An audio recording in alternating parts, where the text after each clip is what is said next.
Ladies and gentlemen, welcome to the BTB Movie Club podcast. My name is Mike Hilty. We hope you enjoyed today's movie discussion. Thanks for listening.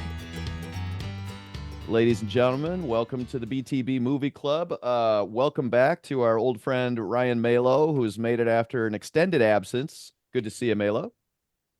Good to be seen. Thanks.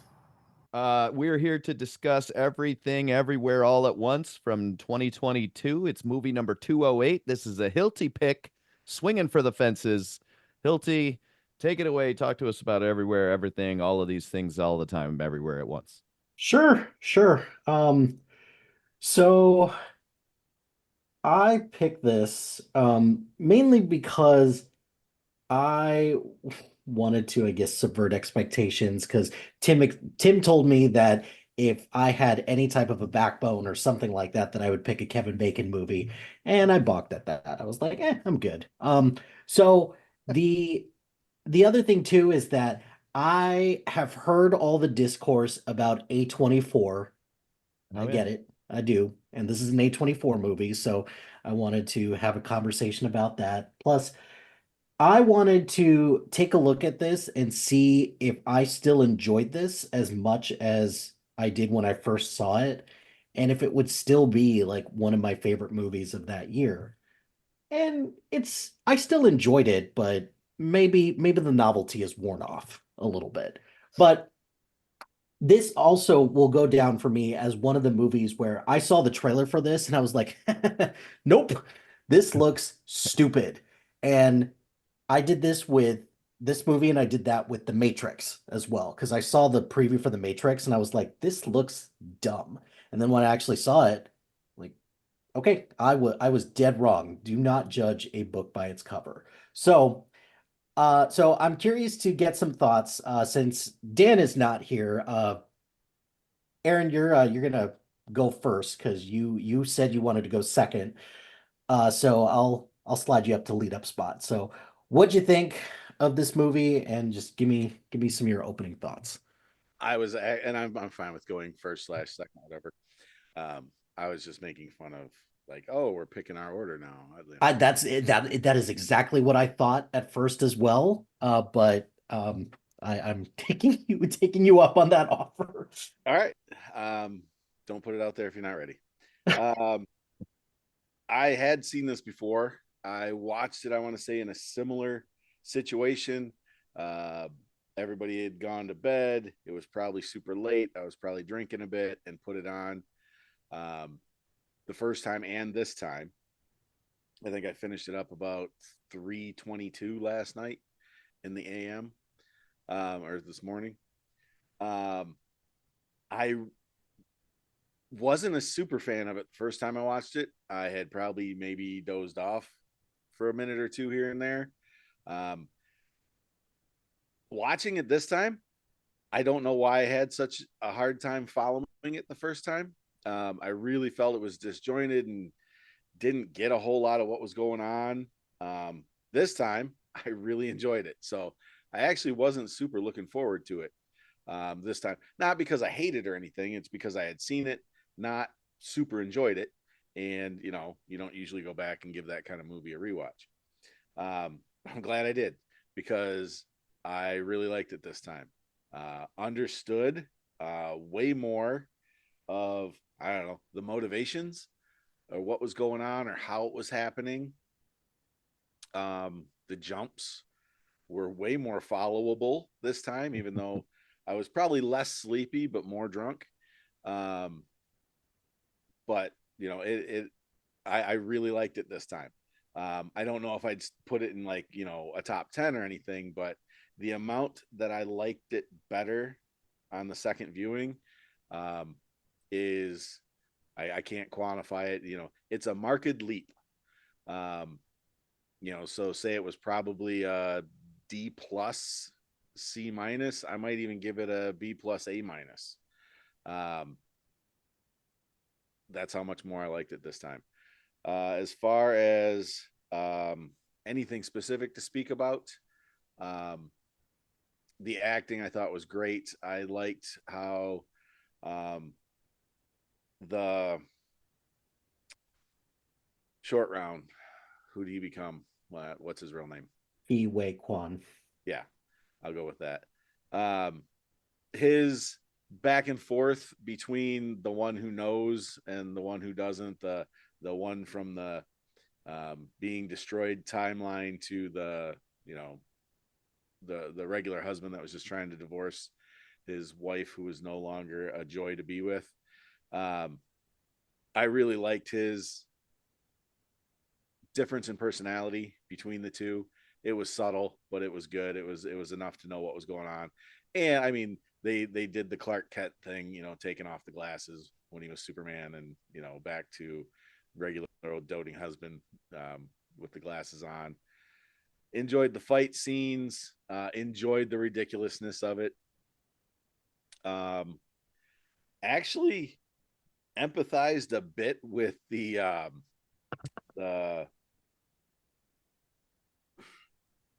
I don't want to say the bummer idea, or the feudal nature of life that the daughter was having, the existential crisis. But I kind of got it, you know, the whole idea, as you get older and you learn more things and you know, go through things, it's like you kind of grapple with that a little bit, and you know, some personal beliefs and stuff. You get how maybe none of it really, you know, the cosmic universe, we're a speck on a speck, you orbiting a speck, and, you know, how much does it, but you got to get up every day and kind of find motivation and purpose for yourself. So even if it at the end doesn't matter, hopefully you make it matter to some people around you. But not trying to get too deep in the weeds or philosophical.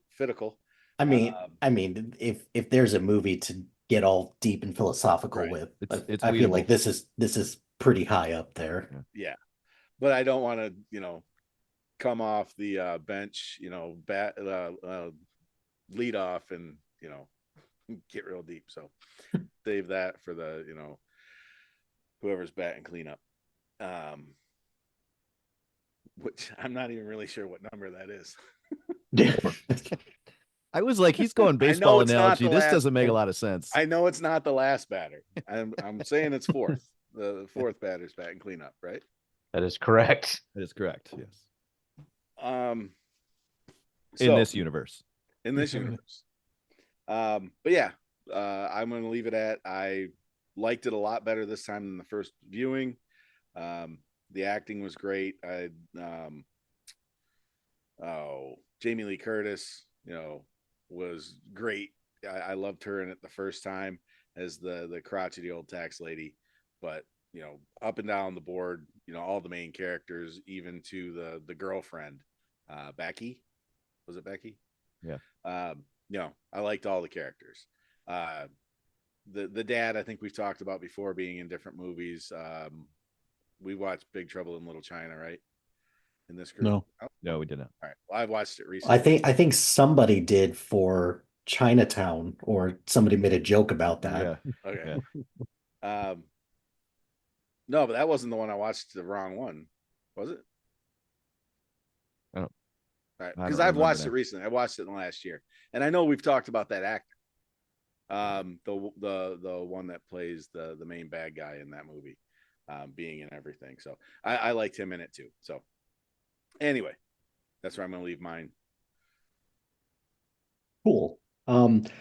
So you mentioned that this was a movie that it kind of leapt up in your, you know, kind of not ranking, but leapt up. Um, do you think a small part of it also was, in addition to the tiredness, maybe it was also the hype as well, that there's no way that something could live up to the hype from all like the good reviews? Because I kind of ran into that situation when I first watched this. I was like, there's no way that this could be this good. Because most of the time with the movie, it's not. And I was pleasantly surprised that it, at minimum, just matched the hype that I was expecting. So do you think that was a small part of it too? Oh, absolutely. That played a role. The amount that what did he win? Because didn't him and Brendan Fraser both win something that year? They ended up on stage and they were super happy. So was he like supporting actor and Brendan Yeah. Fraser was actor? Mhm. He won it for Whale. Yeah, that's what I figured it was. And I knew they both couldn't win if Brendan Fraser won Best Actor, so he Mhm. had to be supporting. Um, but that, and I loved it that he was getting recognition, but it seemed like for a week or two before or after award season, it was just being shoved down our throat. Him running into Indiana Jones, and him running into or Harrison Ford, and him running into Brendan Fraser, and just it was great. But like you said, the whole thing became a little too much before I saw the movie. Mhm. So yeah, I did 100% agree with that. Do you have any other movies like that that the first time you watched it, you were like, eh, and then you rewatched it for some strange reason and it leapt up a lot in your what you thought of it? Give me a few minutes and I'll chime back Yeah. in. I'll have Okay. to I have to marinate on this because I know there has been, Mhm. something I didn't really love the first time, and for whatever reason, it's come up again and again, and it's like, you know what? I don't hate this movie. Probably Old Boy. Mm. Okay. All right. Yeah, I'd be curious to hear what you think, or any other movies that you or anybody else has on Yeah, that. I'll Because interrupt Tim about it in a few minutes. okay, that sounds good. Um, Melo, since you're back, let's rip the Band-Aid off and let's get you back in the game. What All did right. you Sounds what did you think of Everything Everywhere All at Once? Had you seen this before? And just give us your thoughts. Yeah, I had. Real quick to the previous question, Anchorman, actually. I don't know why I thought going into it was going to be something different, and it really didn't resonate the first time. And it's like one of the funniest movies ever. And I don't know, but that was one that for sure, first time through, I was like, man, I don't know what I just saw. And then every time since, very quotable. Anyway, um, I had seen this before, and it was one of those where I knew there was some hype behind it, and then it took a long time. Like for whatever reason, we just didn't get to it until after award season and all of that. And even then, though, like I knew it was highly regarded. I didn't know anything about it. Like I was able to keep that part out, and so in the first viewing, um, really blown away. Absolutely loved it. Just so original, and just the chances they took with a lot of different parts of this are great. I will say both times watching it, I didn't um, like. I had to break it up because I think the first, the first part, the everything, that just setting up the world and setting up like what this whole thing's going to be is so fun and different, and I don't know, just attention getting, and then the emotional part of it, which is done really really well, but just slows down uh, the pacing that they had originally set up. Um, I don't know that if I was gonna have a knock on this in any way, that was something. I finished it today, and that was the thing I was noticing, that whole um, everywhere all at once, or wait, no, is it everywhere? I guess is that middle Everywhere. part. Yeah. Um, Again, really, really well done, but there's so much to it, and so many different. How many different universes is like 9 or something? Um, that are there, that, and it constantly bounces back and forth between like genuinely emotional and then raccoon or what, you know what I mean? Like in the hot dog finger, like it's so weird in that way, but I really do like that. Let me see. Yeah, I was looking at the note. So James Hong is the actor's name who plays the dad, who's been in, he was in 120 movies or whatever, or 320, something like that. It's like crazy. I just wrote legend. Randy effing Newman makes a cameo. in here that I didn't realize. And then I looked at my note and I still had to go back just now when Aaron was talking. I was trying to see where that was. You guys watch I Think You Should Leave with what's his name? Tim something from Detroit, the Detroiters. You guys got to be on that, right? Okay. Anyway, so the guy in the laundromat who's he smells her perfume and it reminds him of his wife's, and he has a great. He's from he did a part on that show. And that's all I can see him as is the Cosmic Gumbo guy. But I thought Jamie Lee Curtis was absolutely fabulous. Everybody really, but I mean, just for her to go so outside of what she typically does, I wonder if that was really fun, really liberating. I wonder, when it was a hot dog fingers day on set, like, like how do you go into that, or did they just have a ton of fun with it between takes? I have no idea, but I would assume so. And I'm looking back through the nose. I don't know. There's just a lot of little things. The Juju Chewbacca, the whole Raekwon when he the fanny pack martial arts scene. Like there was just a lot of different things they hit on, and pretty much everything they tried, I thought they succeeded in. They did well.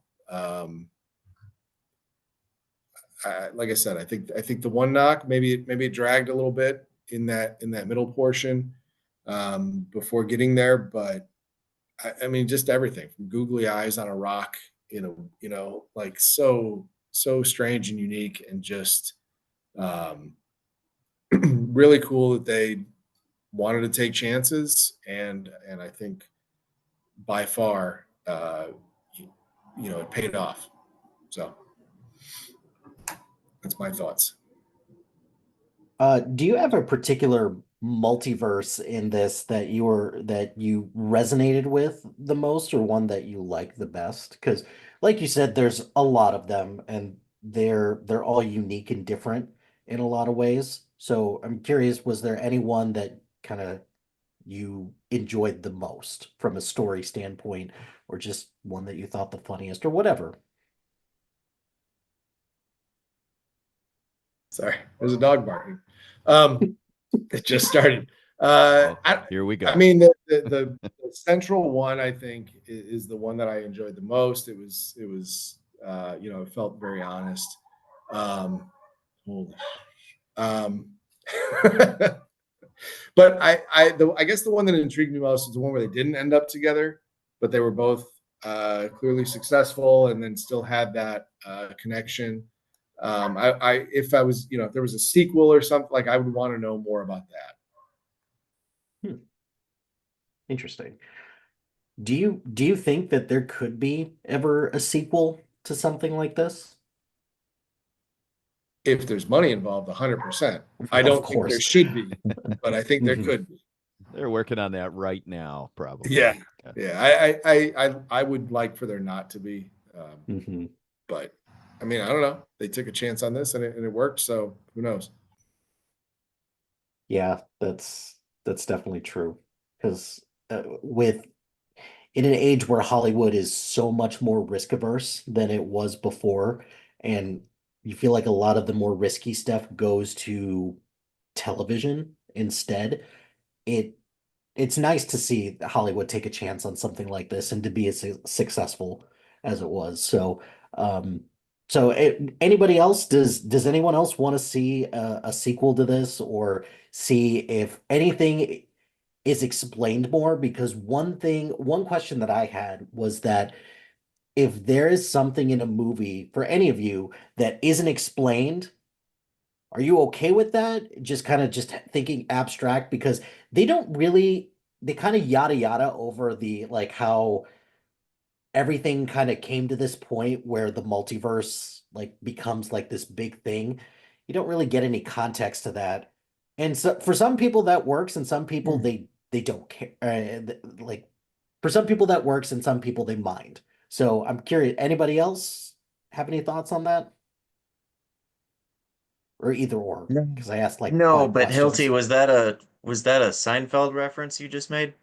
No, it wasn't. It No, absolutely was. no, it wasn't. Yeah. The yada Okay. yada, come on now. Oh, I'm glad to see that Yeah. Seinfeld has exclusivity over the phrase yada yada. I Well, would the way you used it. Hmm. I would be interested in seeing some kind of sequel, but not centered in that same universe. Like take a strand and then have a completely different fucking story that has nothing to do with this story, and then have some callbacks to some of the universes that you saw. But that would be a challenge. That would be a very big challenge to do that. It couldn't really be a part two. It would have to be another slice of the multiverse. Yeah, I think I'd be fine with something like that. Maybe more of a spin-off, but Hmm. not like directly tied to this. But that hardly ever happens anymore. So, cool. Well, I was gonna call on Brian, but he left us for a second. So I'll move to uh Matt Smith. Uh I don't know why I just called you Matt Smith because you're the only Matt here right now. Matt, what did you think of the movie? We don't call Uh, him Matt Smith. I know, but still. Lots It's a of people verb. call me Matt Smith. It's like, yeah. Anyway, I had never seen Sounds this made up. before. Wait, what? I said it sounds made up. It does sound made up. It is my real name though. I have been asked that before. Is that your real name? I had to show my ID. Anyway, I had never seen this before. I like that last week I talked about I liked the absurdity of the Grand Budapest Hotel, and Mike said, "Hold my beer. Wait till you see this." Because this was definitely absurd. And I think somewhat to your question, Mike, about, are you okay with not filling in everything? I am okay with it in a movie like this because I think most of the yada yadaing, as you put it, in your Seinfeld reference you made, what um it's fine because it doesn't matter. Like a lot of that intricate detail it doesn't matter. That's not what the movie's about, right? Um, so I think the acting was tremendous. It was funny. I started watching this. I watched this over like all 3 days, Friday, Saturday, Sunday of the weekend. And the first I started watching it Friday night. My wife came downstairs. I was watching the beginning, and I didn't really notice it, but she made a good point. She's like, "Man, what is that noise?" I'm like, "What are you talking about? I'm watching a movie." She's like, "No, it's just noise." Like, and I didn't really think about it. I had to kind of go back and like not watch it again, but kind of think about it. The beginning was very, if I can use the word cacophony of like voices, and we're speaking Mandarin, and we're speaking what's the other Yeah. language? English. Well, no, I meant the other dialect of Cantonese. Is that the Sorry. other dialect? And it was very much a cacophony of noise before they kind of settled down. So I thought that was interesting. And then I had to come back and finish it Saturday. So I kind of lost that. And then I just thought of it. But um, no, I like how they handled the multiverse. I think, some Marvel execs might be watching this and going, damn it, we screwed this up. We totally could They, have done way better. they You know, helped produce it.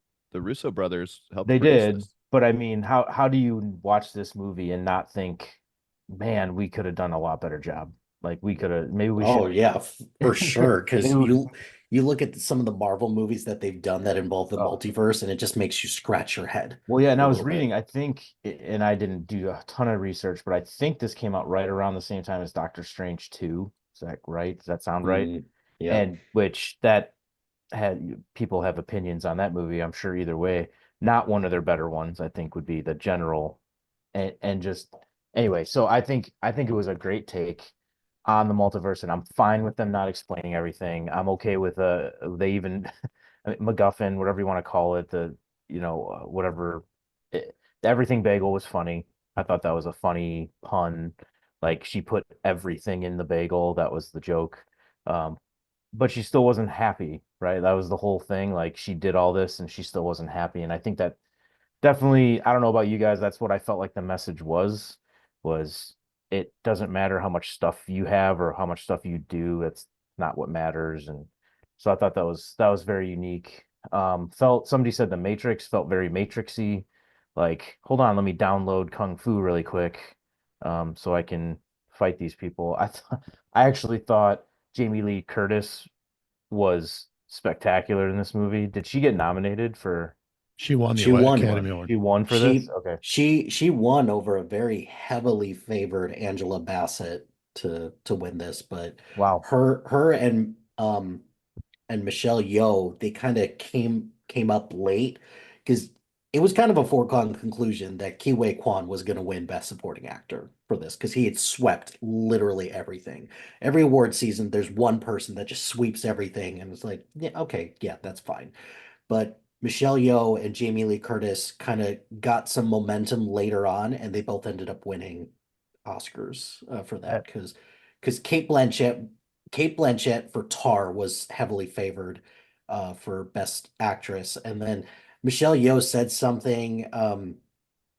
It was a bit controversial when she said it, but she was like, she's already got an Oscar, and she's got all these great roles. Like I don't have one yet, so like lobbying for herself and like making a last minute pitch for it definitely worked out in her favor in that respect. yeah, I mean, I think she deserved it. I think she did a great job. I mean, between the different versions of herself she had to play, and I mean, she had to put those stupid hot dog fingers on, so she gets bonus points for that. So that was come on, that had to be when that first happened, that had to be the creepiest part of the movie, right? Like hot dog finger universe is weird, right? Like that was To weird. that point. Yeah, true. Okay, fair. There was like a montage where they're dancing around and had the fingers in each other's mouths Oh, and stuff and the like that. mustard and the ketchup. What was that? Oh my gosh, it was like whoa.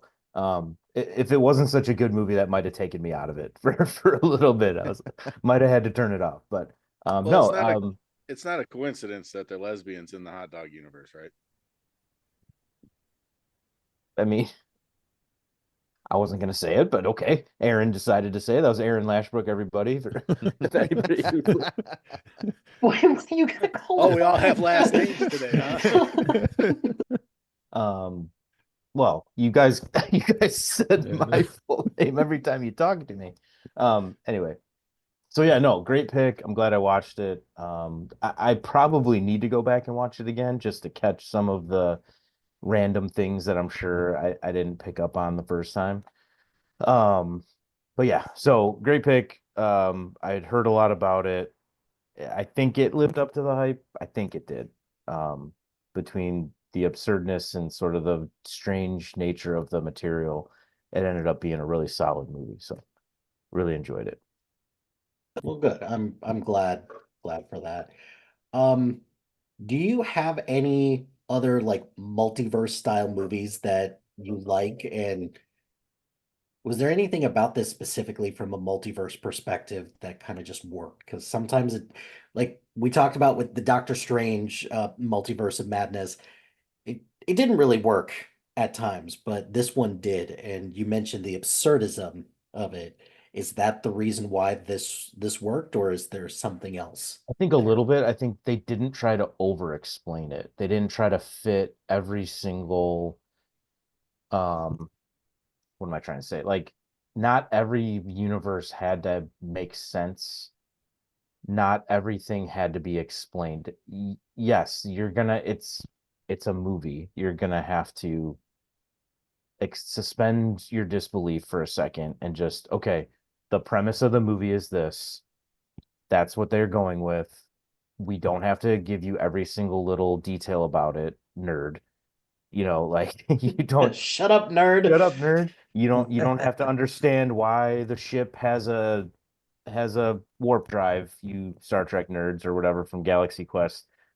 Like I think that's one of the levels it works because it doesn't it's not going to explain itself to you, right? Like I feel like Marvel, one thing they did is they almost tried too hard to like fit everything in this multiverse idea and explain every little bit. Well, that's okay. It doesn't matter that this universe dies, even though that's where Thor was, because it's like you don't have to explain all that. Like infinite multiverse, got it. That's where you can start there and just kind of let it organically develop. So yeah, I think that's one of the things for sure, the absurdness and not not even pretending to make it like, yeah, we're gonna put all this science into it and make it sound legit. It's like, no, we don't need to do that. We have hot dog fingers. That's and you know what? In another We're universe, covered. We're covered. Yeah. yeah, in another universe, we're just rocks. There's no people. They're just rocks that get to talk to each other somehow. Somehow they get to talk to each other. That's it. And I think that's what makes it work. It doesn't take itself too seriously, right? It uses the multiverse idea as a platform to get their message across, which is way more important than anything ever making sense in their multiverse, for that matter. So I don't know if I So, answered your question, but oh yeah, yeah, you're good. So a lot of people have mentioned Jamie Lee Curtis, and Jamie Lee Curtis spent 17 minutes on screen, and she got an Oscar that's for it. crazy. That's crazy. Because I think her and like Anthony Hopkins share, you know, least amount of screen time and maximum amount of impact. Um, do you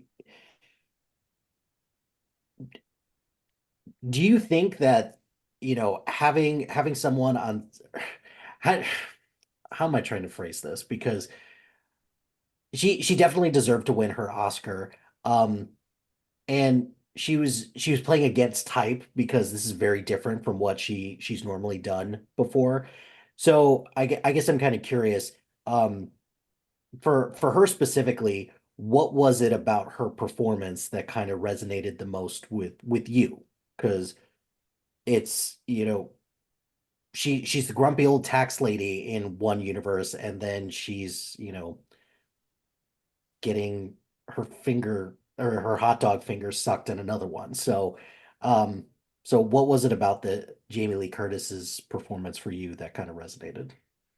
For me, I think, sh you mentioned the tax person, like she lulled me in, like she sounded like a boring uh tax expert who you kind of felt bad for, but kind of also wanted to smack around a little bit, like shut up, like we get it.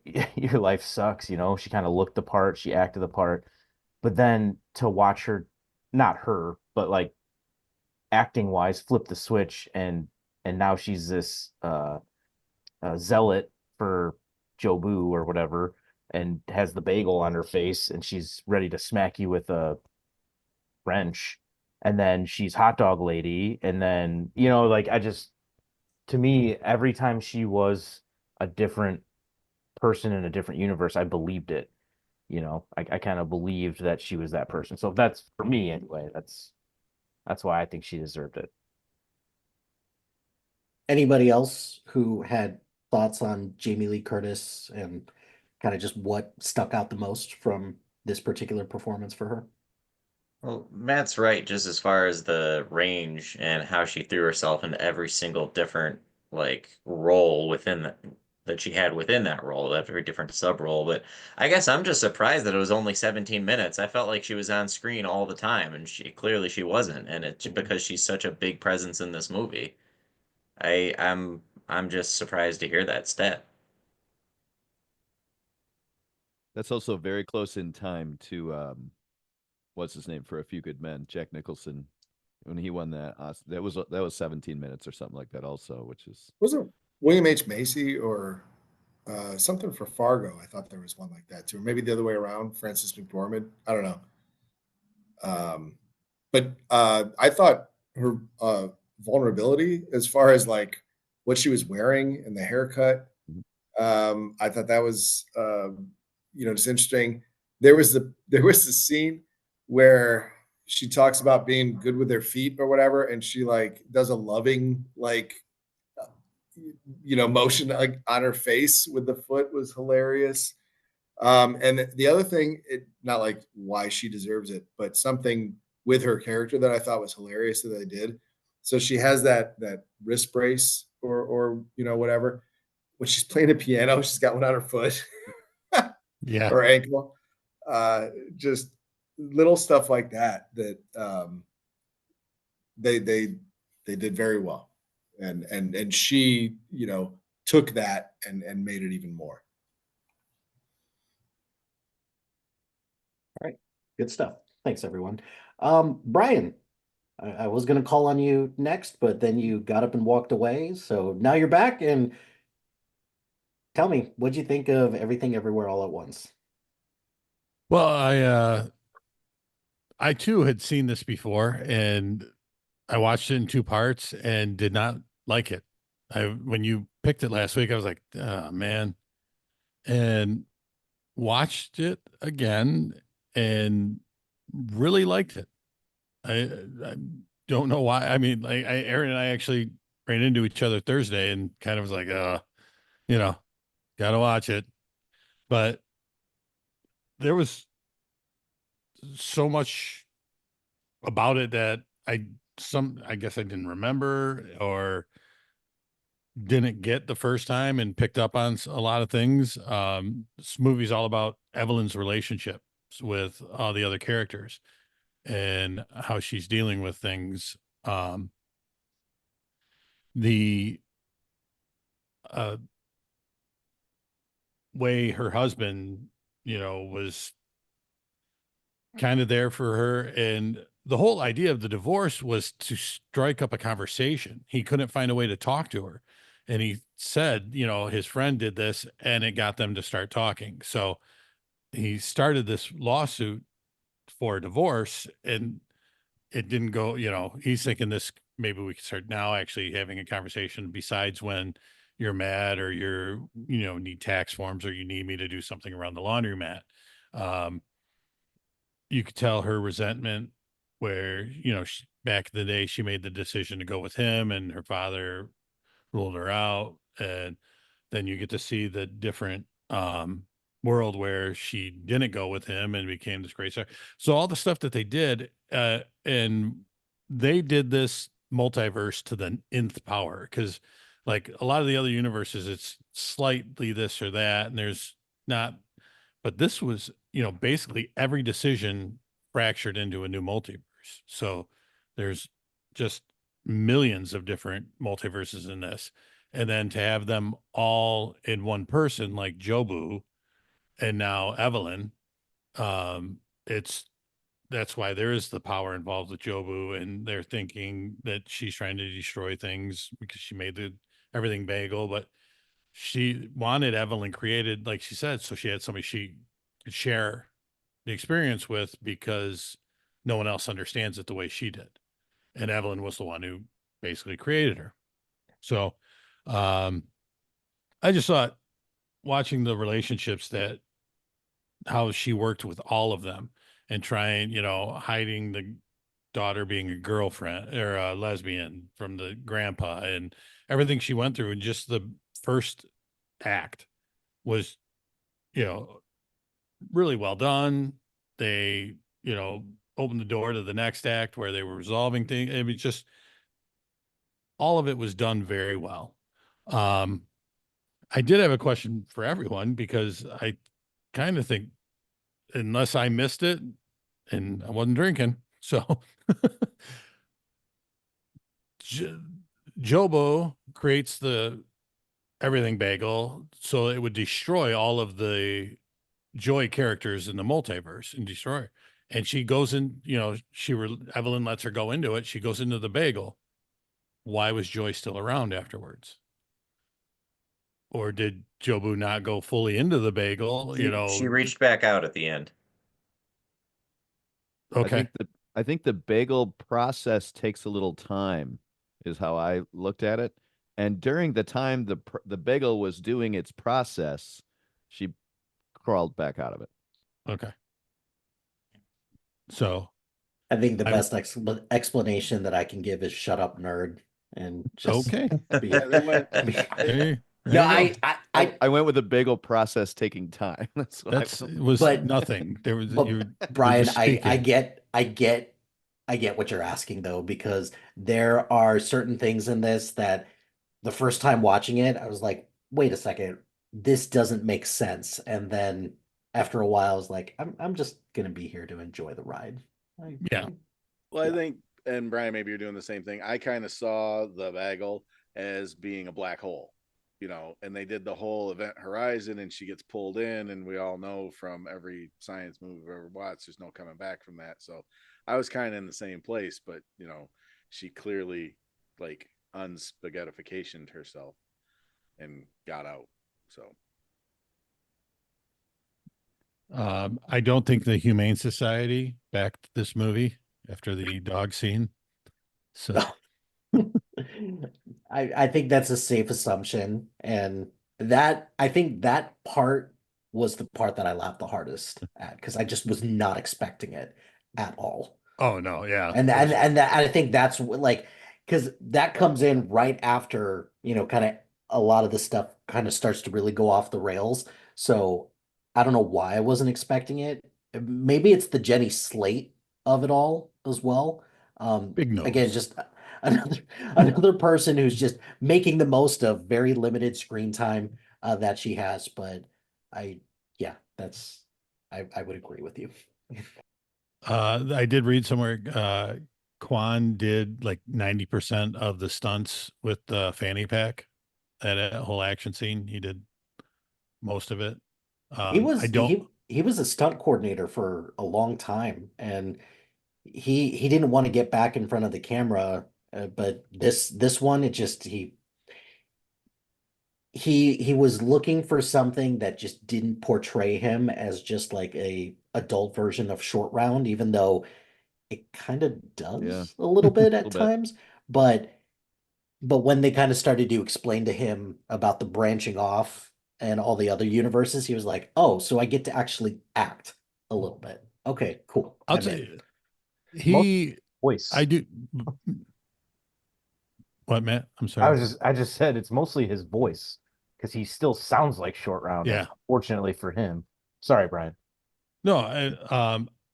He was one though that definitely when he switched character, when the Alphaverse version of him took over, he physically played it different, and you could see he did a great job on that. It was kind of reminded me of McAvoy in Split, where he didn't even have to say words, and you could tell it was a different character. So he absolutely deserved the Academy Award, especially looking at who he went up against. But I think Angela Bassett deserved it over Jamie Lee Curtis. And didn't Judy Dench? She won the Academy Award for like 8 minutes. Yeah. Yeah, in Shakespeare in Love. Shakespeare in Love. Okay, Mhm. but no, like I said, I'm glad. I'm absolutely thrilled that I rewatched it again because I did enjoy it, and it was a really good pick. Thank you. So a lot of people kind of similar to Jamie Lee Curtis have mentioned Ki Wei Kwan. And Brian, I'm curious from you, is there anybody out there who does that you would like to see a Hollywood style comeback similar to what Ki Wei Kwan has gone through? Um, Anybody out there who's like, where's this guy been? I want this person to come back. Hmm. Aaron, did you ever come up with anything so you could answer while I Yeah, ponder? but I was Hilty's really asking hoping some to interrupt Tim with it. thinkers. But no, I've actually put some thought into it, and so I'm gonna stall for you, Brian. There's been movies that I could name, and like looking at some lists, trying to get some ideas. There's been movies that I like better, and I mean, it's kind of universal, like The Usual Suspects, Fight Club, um, Inception. Those are movies that I definitely understood better and definitely liked the second time through more than the first time. But I liked them the first time too. Like I really liked, all of them the first time through. I just, you get that twist at the end, and then you're like, holy crap! Now I got to watch it again. And some of them I watched right again. Um, but I have a hard time coming up with one that I would try to put as similar to this. Like, really didn't care for it. Like I said, I'd probably give this a D plus the first time I watched it. And then I went and watched it again um, for whatever reason. Now, there's been movies, there's a whole list of movies that over time, like I thought I loved, and 20, 15, 30 years later, you watch them again, you're like, holy shit, what was I thinking? You know, there's probably a few hurtful ones in this room if I was to name them. But as far as you know, this being such a jump in likability, I can't think of another one that's even close. It's even in the ballpark. So, was that enough time, Brian? No. Okay. To stall some more, as you guys were talking, I'll come in so that I won't interrupt Tim at all, probably. Two things through other people's conversations. I grew up in a time, and a lot of the guys here grew up in a time where we didn't have multiverse movies. We had time travel movies. And thinking about it as you guys talk, switching to the multiverse framework frees up a lot of that stuff that we were taught about, you know, you can't run into yourself or it'll create, you know, blah, blah, blah. It'll ruin the whole thing. So it's almost like, I don't know if all this new multiverse stuff is just a way to tell a time travel story without having to, you know, shut up nerd half the audience, you know, because not even Neil deGrasse Tyson can be like, well, in a multiverse, it's like, shut up, you don't know. You know, you can have Einstein's theory of relativity for time travel, but you know, this is warp drive stuff. Go ahead and argue with me, you know, because it doesn't exist. You can't win. Anything yet, Brian? No. Okay, so I can keep. I don't going have an with answer. One more. No, you can stop. No, I got one more question. This will be for everybody. Hey, I have not like that gone on last a take. tangent at all. Like I've stayed focused. I've been very coherent. Not even Our group slurring became an words. AA meeting. Yeah, what's going on here? I'm drinking water. Tim Brian's Tim's not water. drinking anything. My question is, because it also came up at the end, kind of Brian and somebody else, but not touched on in this way. One of what's the mom's name? Evelyn. Evelyn's Michelle. Yeah. main thing going back and forth, and you know, the big conflict with her dad was, why did you let me go? You know, I had so much potential in this and that. And basically we saw that her life would be better, is hard to say, but would have been more financially sound and more Like more accomplished. more accolades if she wouldn't have. But then she's gonna let her daughter leave at the end. The thing that she wanted her dad to stop her from doing. You know, I just that, and it's not a one-to-one thing, but I thought there could have been a cooler tie, or they were trying to make a tie that didn't land, that I wish they would have. Not that I need everything fleshed out to me, because I don't. I liked how the movie went, but it was like I wasn't sure what they were trying to say right there, or if there was a message about, you know, her letting the daughter leave, which to me was a reenactment of her dad letting her leave. But Melo, you look like you had something to say about it. Yeah, I was feeling kind of the same thing, and then I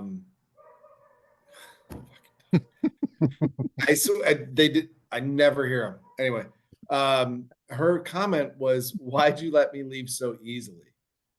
to her dad, and because I was thinking the same thing, and then like she was clearly fighting for her daughter, and at one point she's just like, "Just let me go," and you know, as a parent or whatever, like, okay, you know, or at least okay for now, is kind of where I came to terms with it.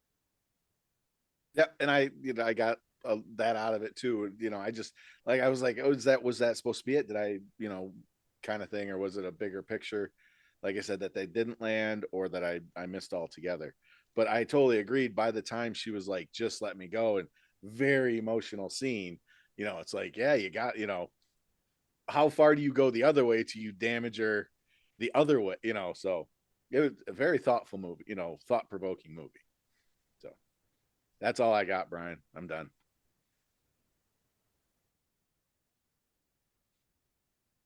Me too. No.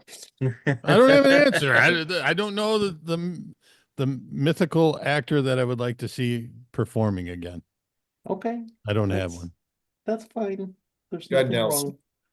There's no wrong answers. Judd Nelson. Judd Nelson. Sean Connery. Yeah. All right. Wilden, You're up. Right.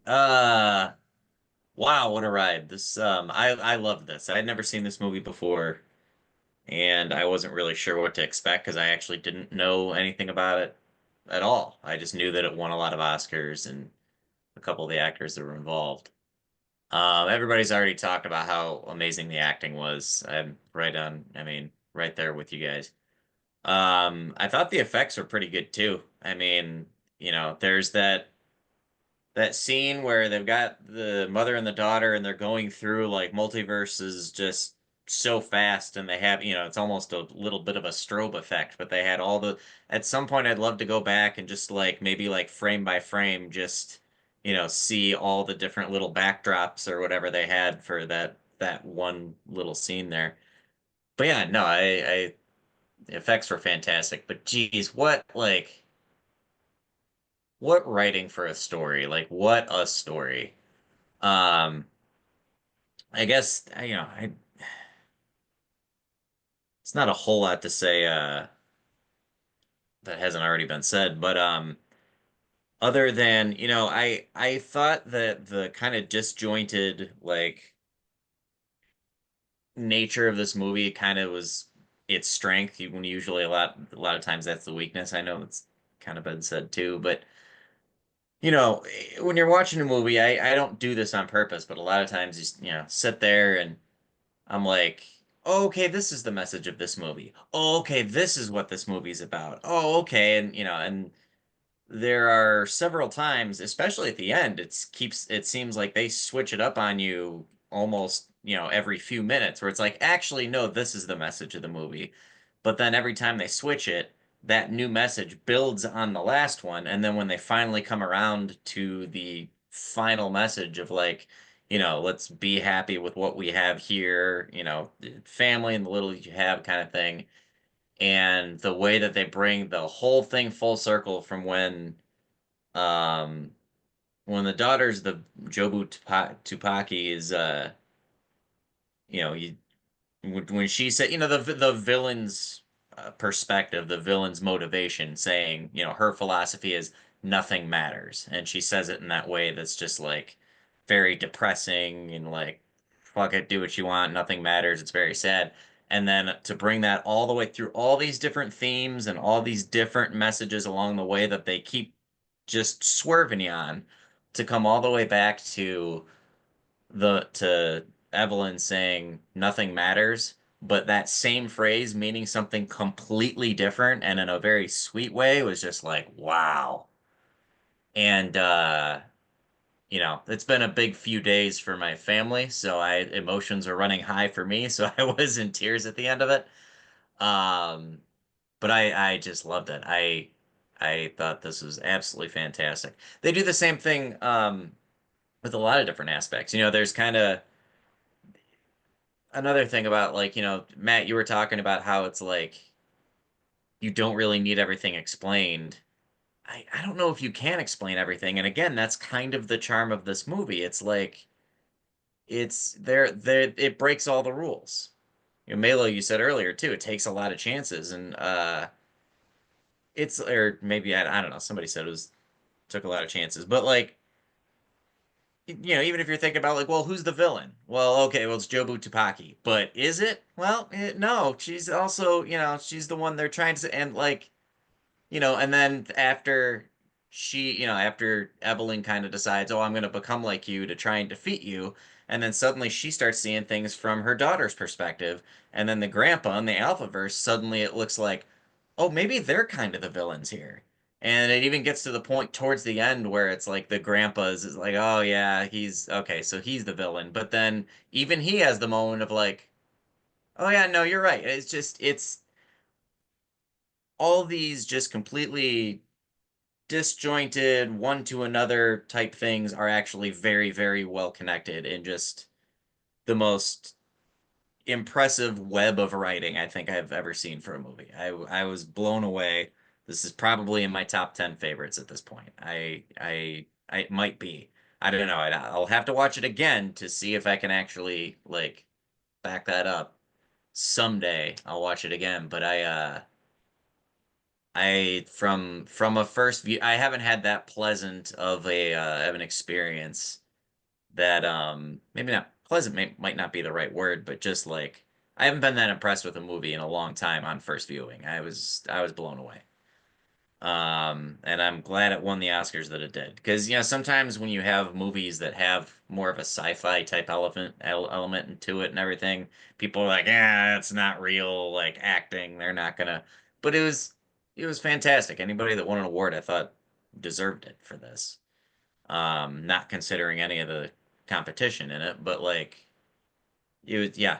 I see why this won the Oscars. It did, and I really, really enjoyed it. So thanks for picking it.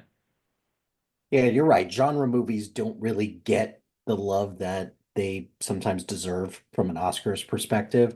And it shows when they like a lot of the people that won, they were genuinely happy and just very proud of the work that they had done with this because and I guess this is where the A24 of this comes in because there aren't a lot of studios that would have taken a chance on a movie like this, but A24 did.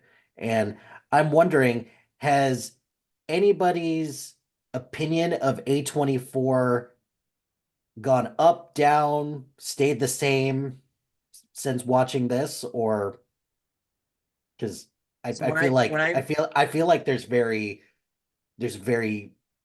polarizing ideas of A24 in this group, which is fair because A24, like there's a lot of misses for so A24. There's just a lot of out there, but go ahead, Wilton. so when I first joined this group, the second movie I ever watched in this group was A24. It was Midsummer. And I had even just with that, I had the experience of not enjoying it while I watched it, but that's because it was so unpleasant of an experience. It's supposed to make you feel uncomfortable. And when I heard other people talking about it, I kind of gained a new appreciation for it. But anyways, that conversation came up real early, and so the whole polarizing aspect, and some people that just hate A24 in this group, and I kind of was like, oh, okay, because I hadn't really paid that much attention to studio stuff. Like I knew Sony kind of likes to drop the ball with shit, but other than that, I wasn't really paying a lot of attention to like I didn't really know what A24 was in detail until started in this group. Um, so since then, I've only liked it more and more. Sorry to the detractors of A24 and this, but I've been pretty impressed with a lot of the stuff they've had. I know that's not all hits, but ev no studio has all hits. Yeah, and it's just they've carved out a niche for themselves that they're gonna pick some weird them and Neon in particular. They're the last like bigger of the smaller independent studios because you would think that A24 would get scooped up by one of these bigger studios and just be like, well, we're just gonna release it and just take credit for this. But thankfully that hasn't been the case. You So mentioned hang on. oh, go So ahead. the second movie I ever watched in this group was The Whale, and it's an A24 movie, No, and it wasn't a very pleasant watch because of the no. subject matter. It sounded like Mike was reading my script for this. Um, but I think, and this has come up, and Hilty was here after me, but I do understand that there's been disparaging marks about A24, wink, wink, and whatever. Since I've been here, they've all been awesome. I didn't know what A24 was before I was in this group, and I think we've only watched good A24 movies. So, Hmm. yeah, I don't have the experience. I don't know what the bad ones were that you guys watched before me, but you know, I like A24 as far as what I've seen. Lighthouse made a mark. Yeah. Is that the one? That's Heredity. Things early in, on. in Yeah. everybody's defense, And yes, and that's a good Heredity was Heredity was shit. yeah, that was something. I liked it. Yeah, I I like know. I liked I what did was the AI one? Like both of them. What was the AI one? Ex Machina. Ex Machina. Oh, That was yeah. good. That was pretty one of my good. picks because I didn't know what A24 was before that. I So Mhm. to answer your question, Mike, I feel like because of the group, I have sort of been able to forgive The Lighthouse and Heredity. Well, The Northman too. What was it called? The Northman? Was that A24? Yeah, that was mine. Oh, never mind. I gotta reconsider. Hold on. I gotta do some more calculations. Yeah. Hold on. I remember that conversation being a rough one. We're Oof. like, what the fuck is going on with these movies? A24 certainly knows how to subvert expectations in a lot of way because you look at a movie like The Northman and you're like, this is going to be a cool Viking movie. And it's like, whoa, this No. is not at all what I thought it was going to be. And Aaron, the question that I asked you, the answer that I have for that is I saw the TV Glow like on my trip to New Zealand, and boy, that was one where I was like, what the fuck is this? Like, this is not at all what I was expecting it to be. And then I rewatched it. I was like, okay, I like this. I like this a lot better. Maybe I was just, pissed that I was on like a 13-hour flight.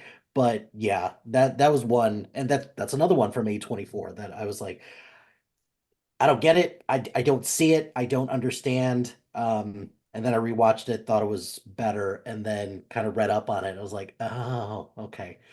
No wonder I didn't get it the first time around. Um, so yeah. But Wilden, I'm so glad that you mentioned the effects of this. 14 million dollar budget for this.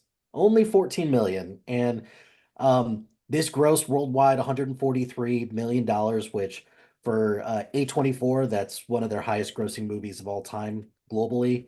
And to think that this could have a 14 million dollar budget and a movie like Joker Folie à Deux has like a 200 million dollar plus budget and couldn't even make any of that back. Um, Hollywood, am I right? So uh Tim, go ahead. Go ahead. But real quick, my last thought is I've heard you say this before, Hilty, but this is the first time where I thought this as I was watching is like there needs to be an Oscar category for stunt for like Oh, stunt abs- uh yeah. for stunt doubles. Like I just and just for stunt work. I don't know. It hit me while I was watching this movie. Like, yeah, no, that's absolutely a thing that needs to happen. Yeah, there's between this, any of the Mission Impossible movies, and even this year, I wasn't a huge fan of the movie The Fall Guy, but the stunt work in it is fantastic. And we've got categories for literally everything else out there. Like a fucking animated documentary short is like a category. Like how much more granular can you get before it's like, why can't we recognize stunts? So yeah, good call out for that because the stunt work in this is really good and very practically done. And it the stunt work is helped out by the editing in this because it's not like cut to death like a lot of modern day action movies are.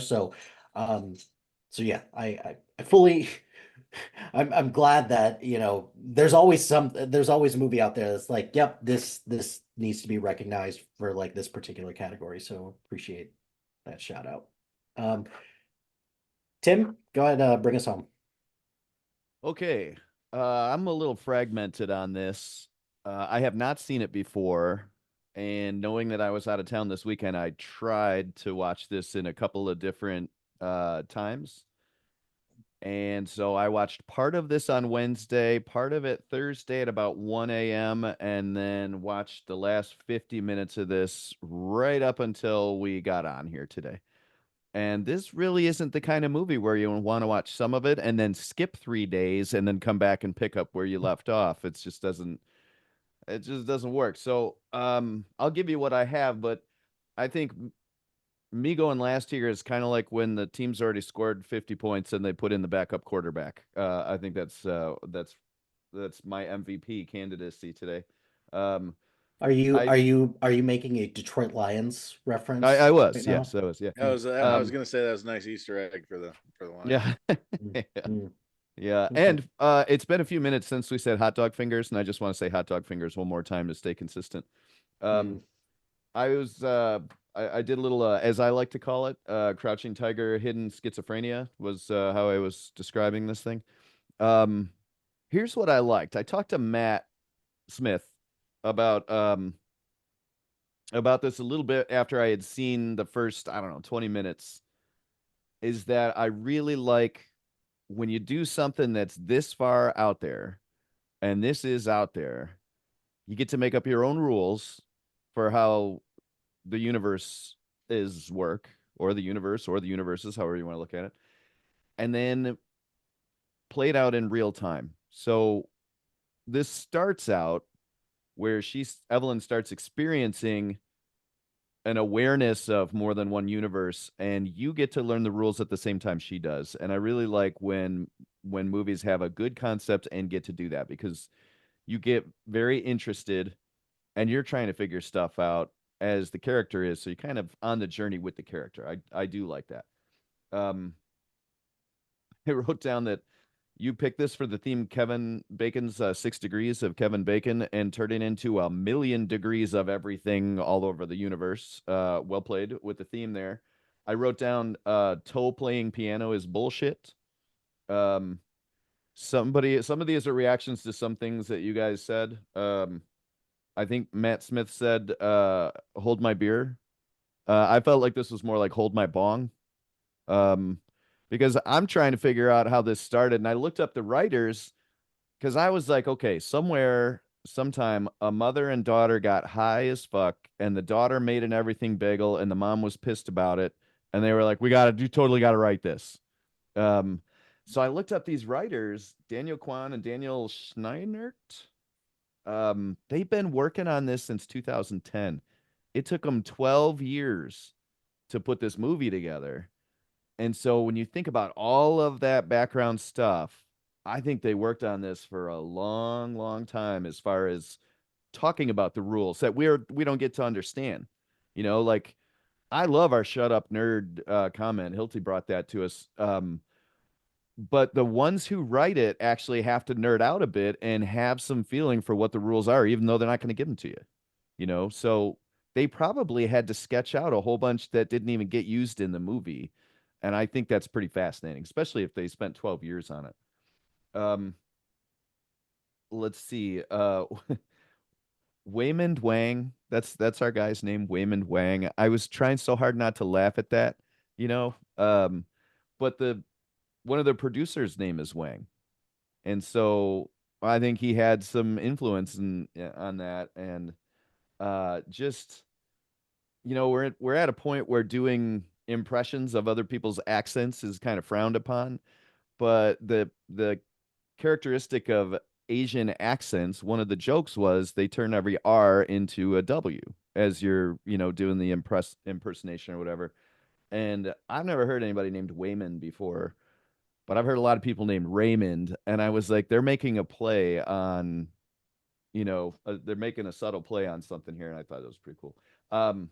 Jamie Lee Curtis reminded me a lot of how well she did in The Bear, because she plays a pretty crazy person in The Bear also, and aggressive and ugly, like her face is just all messed up. And um I don't know if somebody like kind of nudged her in a direction for her career, but I like it. Like, she's really embraced that, and when we've talked about that quite a bit here. So I won't go on about that. I did write down, or thought, Hilty, as soon as you suggested we're going to watch this movie, my first reaction to it was Brian's going to hate this. Because it's just like in the realm of stuff that Brian wouldn't like. So it's interesting to hear how that played out. I liked it. I feel like having watched it for the first time in 3 separate segments really hurt my ability to process it. So, and I just finished it before we got on here. So I need processing time. So I didn't love it, but I did really like it. And I don't know that I fully, once again, just processed it. So it's really fun for me to hear you guys talk about it and what you took away from it, because some things I hadn't thought about at all. So, yeah, I think I'm going to shut that down right there. That's my 2 cents about everything, everywhere, all at once. Uh, Very creative, very interesting. Liked it, didn't love it. That's where I'm at. So what I heard from that is you hated this movie, and that's Yeah. fine. It's all good. I get Yeah. I get it. It's not for everybody. I hated It's all good. Midsummer. I'll tell you that. I did not care for Midsummer at all. If we're talking the A24 thing, I was okay with The Lighthouse.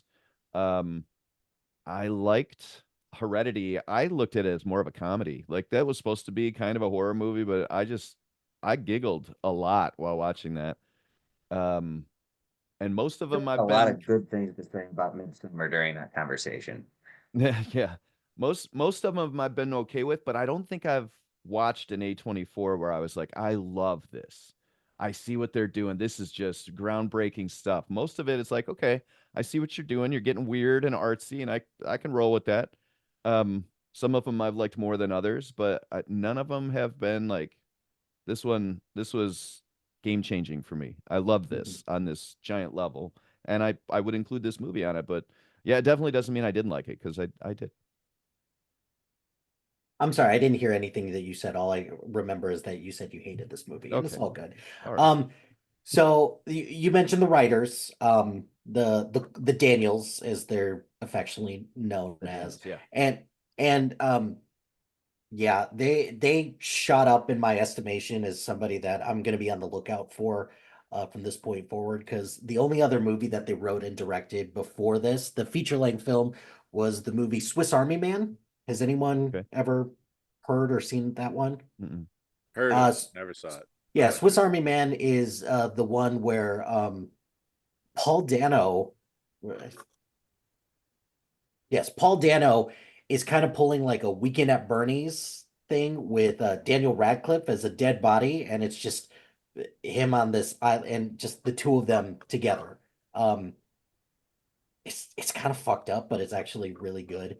And they're actually very heavily involved in the Skeleton Crew, the new Star Wars show. So I'll be very curious to see what kind of spin that they can put on that. I don't know how heavily involved they are, but I'm very curious about that. So, um, yeah, that's that.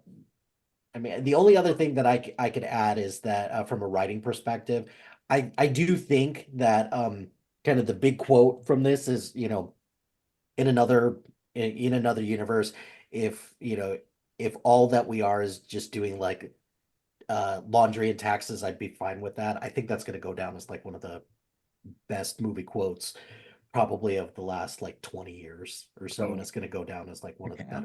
better quotes and better moments that we'll see in the 21st century. So yeah, to wrap up, still I was looking back and saw that for the 2022 list that I had, this was number one, followed by Top Gun, Maverick, Nope, The Batman, and Jackass Forever. That was my top five for that year. And yeah, I'm glad that everybody at minimum uh tolerated it like Tim did because he hated this movie, and everybody else at enjoyed it more than they were expecting. So I'm very glad for that.